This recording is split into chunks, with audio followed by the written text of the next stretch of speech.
to the line of combat engagement. Let's take a look. Let's start today with the Kharkiv region. Not exactly, perhaps not the most intense section of the front in terms of the sheer number of combat engagements, but a very segmented part of the front, especially in the immediate border area along the entire stretch of the state border, the perimeter along the Kharkiv region, and definitely a very important section given the likely far-reaching ambitions of the occupiers.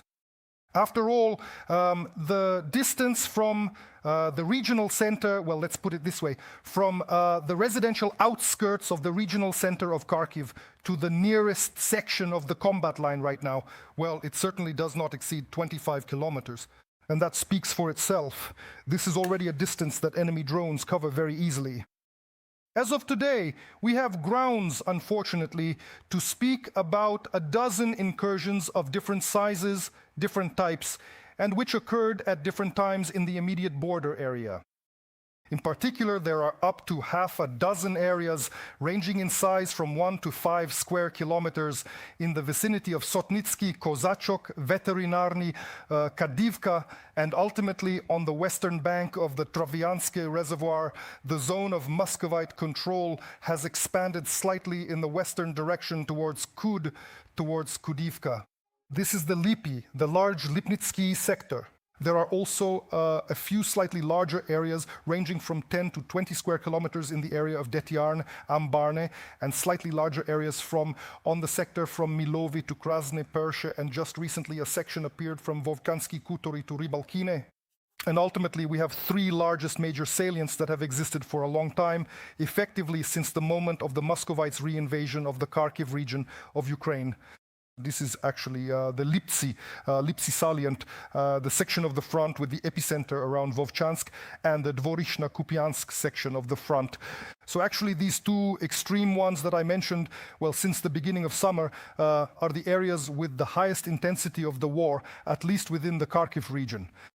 And by and large, with the same set of troops, forces, and assets that have been in the sector since, well, approximately the end of summer, the beginning of autumn last year, the Muscovites have been attacking Kupiansk approximately, well, I would say from 5 to 24 times every day, attacking mainly along both banks of the Oskil, trying to break through again to the ruins of the central part of Kupiansk, and they are attacking towards Zoskilia.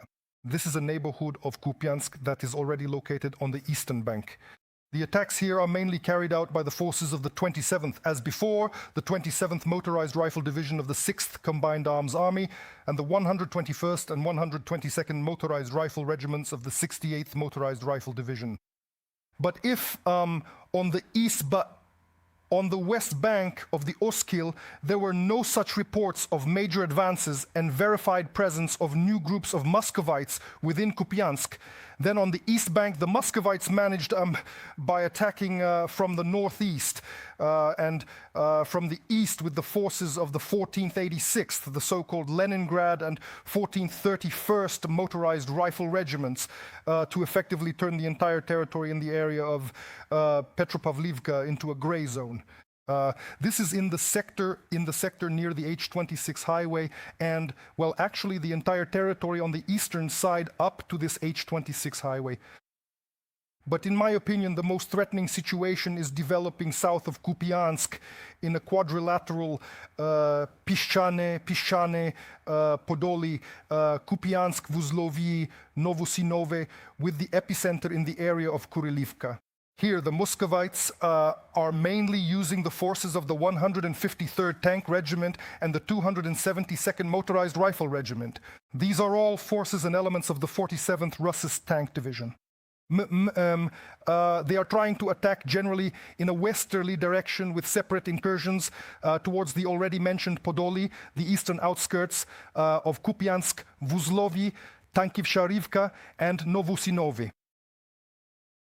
Obviously, the total depth of this military incursion as of today has already exceeded, and quite unfortunately, I must add, a distance of 8 kilometers. Furthermore, the width of the front on both sides of that same Kurilivka area is also quite concerningly likely approaching that same 8-kilometer mark as well. It is a rapidly developing situation that we are monitoring very closely. Ultimately, the section of the front around Vovchansk, which we already mentioned a bit today, with the epicenter around Vovchansk, where the Muscovites, according to analysts from the Institute for the Study of War, have since the beginning of summer, and mainly since the beginning of August, simply increased by several times, the intensity of remote fire impact using mortars, artillery, and not least, guided aerial bombs, KABs. The areas of the fiercest confrontations here are where the Muscovites are attacking. These are Staritsia, Hravsky, Semenivka, Sinelnikove, Tsehelne, Laiman, Vilsha, the southeastern outskirts of Vovchansk, Ashchev, Vovchansky Kutori, Boshove, Volokivka, Okrimivka, and all the way to Rybalkine. Actually, this eastern direction beyond Vovchansky Kutori is one of the areas where the Muscovites are trying to stretch the Ukrainian defense line along the front, using primarily the forces of the 71st Motorized Rifle Division. This is the so-called former Arctic Brigade. I suspect perhaps you might have even dealt with it. It was for some time in the Zaporizhia direction. Back then they were called the 200th Arctic Brigade. The 71st Motorized Rifle Division, motorized rifle. Well, besides that, the 71st Motorized Rifle Division and the 126th and 127th Motorized Rifle Regiments of the 14th Army Corps. This is all part of the Russian Sever North Troop Grouping, which is actually operating here with its main forces. At first they started fighting made several narrow penetrations from 2.5 to 8 kilometers, attacking from the south, from the north to the south, from the state border. These penetrations were from 2.5 to 8 kilometers. They started fighting for Boshkovo and Zibine.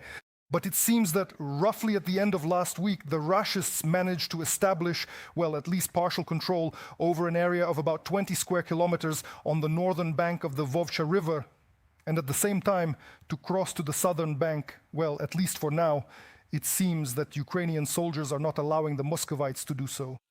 But overall, in my opinion, everything that is happening right now in the immediate border area around Kharkiv is subordinate to, two short-term tasks of the Muscovites, which their general staff has set for them. Obviously, to stretch Ukrainian reserves as widely as possible along the entire border in the Kharkiv region with these very isolated sections. And the second is to create a so-called buffer zone of maximum depth, which they managed to achieve inside Ukraine.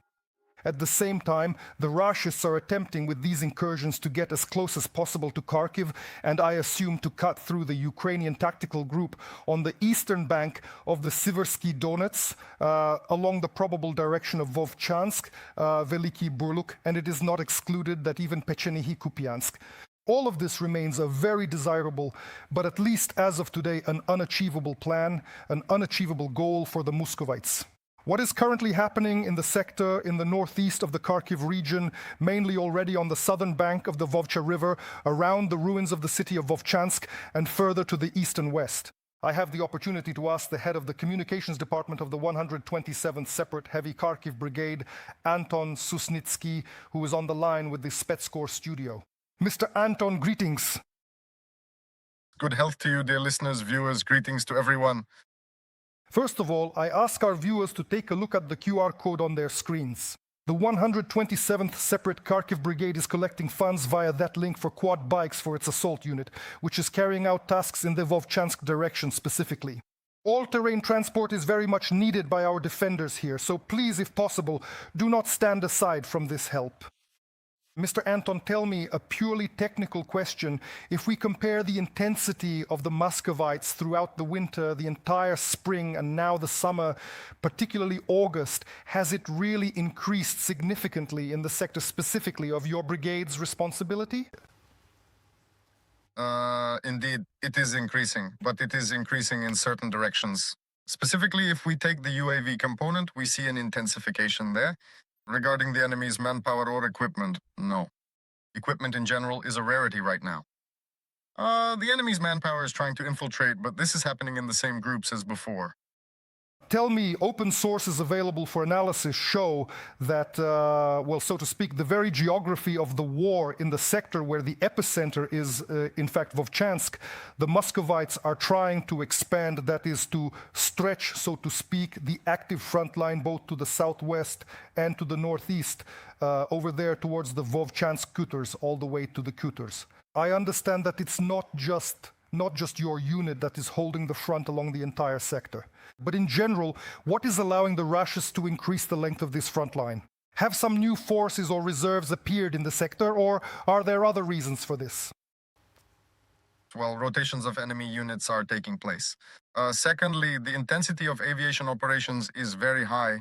We are talking about cabs, other means of destruction. Their unmanned systems are being sufficiently strengthened and are constantly developing.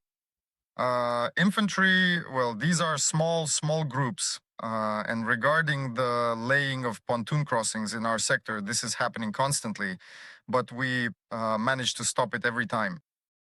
And tell me purely, based on your intelligence assessments, of course, conditionally, and all this is approximate, the direction of the enemy's main attacks, well, at least in the sector you can talk about, is it Veliki Burluk more towards here to the southeast, or is it still along the Siversky Donets with the aim and intentions of reaching Stary Saltiv? Well, look, there is enemy pressure in all these directions. The intensity is high. Regarding such tactical nuances, you are right. These offensives, they are everywhere. But if we are talking about the actual plan, indeed it is Stary Saltiv. This is cutting off our logistics with a certain encirclement and attempts to reach the city of Kharkiv. From time to time, reports appear about the liquidation or capture, taking prisoner in the Kharkiv region, of yet more enemy assault troops, well, let's call them, with a completely atypical appearance for Muscovy. Yes, clearly we are talking about foreign mercenaries, mostly dark-skinned ones there. In your brigade's sector, how frequent has this been lately, and what kind of soldiers are you encountering most often? Look, in that regard, as for exotic cases, we haven't been lucky enough to encounter them yet. Although we have had more than 50 enemy soldiers as prisoners over the summer. These are Tajiks, Kazakhs, Tatars, Moldovans, Belarusians, well, citizens of Russia from the Far East. Well, so far we haven't seen any Kenyans or Africans there yet. Anton, thank you very much. I am grateful that you found the time and opportunity to answer our few questions. Please take care of yourself and your fellow soldiers. Thank you. Mykola, in your opinion, is the increase of pressure by the enemy on the north and northeast of Kharkiv? Is it an attempt by enemy headquarters, like I was saying, to shake up specifically, to destabilize, to stretch our reserves? Or is the question of creating a buffer zone more at play here? For some reason, it's very active right now. I'm biased against the term buffer zone. A buffer zone in relation to whom? A buffer zone is a territory that is not controlled by either side of the conflict, as far as I remember.